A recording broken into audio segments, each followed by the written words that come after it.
18 নির্বাচনে আমি প্রার্থী ছিলাম। তো আমি কোনো জায়গায় বক্তৃতা থেকে শেষ করে নিচে নামার সাথে সাথে আমার ডান বাম থেকে লোকজন গ্রেফতার হয়ে যেত। আল্লাহর অপার মেহেরবানি আমরা আমাদের ভোটের অধিকার আবার ফেরত পেয়েছি। আল্লাহর মেহেরবানিতেই ফেরত পেয়েছি এবং আল্লাহর কাছে শুকরিয়ার কোনো শেষ নাই।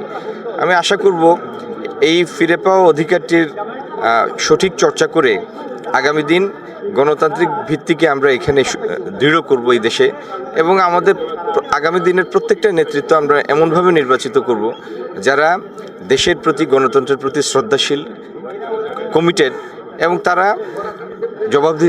জবাবদিহিতার সংস্কৃতিতে বিশ্বাসী। এরকম নেতৃত্বকে আগামী দিনে আমরা নির্বাচিত করব, এটুকুই আমার আশা। আমার কাছে পরিবেশ এখনও স্বাভাবিক মনে হচ্ছে, ভালো মনে হচ্ছে। 2 ঘন্টা দিয়ে তো আমি 9 ঘন্টার বিচার করতে যাব না, কারণ পরিস্থিতি তো সময়ে সময়ে পরিবর্তন হয়। এখন পর্যন্ত পরিস্থিতি ভালো, ভোটার উপস্থিতি মোটামুটি ভালো। আমার ধারণা বেলা বাড়ার সাথে সাথে আরও ভোটার বাড়তে থাকবে। কেউ যদি আতঙ্ক সৃষ্টির চেষ্টাও করে, যেভাবে যারা এগুলি করেন তাদের প্রতি আমার অনুরোধ, এগুলি করেন না, ক্ষান্ত দেন। কারণ এগুলি করে জনসমর্থন বাড়ানো যায় না, বা এত লক্ষ কোটি মানুষ এটা দ্বারা আতঙ্কিত হবে না। আপনারা খামোখা হাস্যাস্পদ হবেন। তো এটা না করে ভালো কর্মসূচি নিয়ে মানুষের সামনে আসেন, জনসমর্থন বৃদ্ধির চেষ্টা করেন,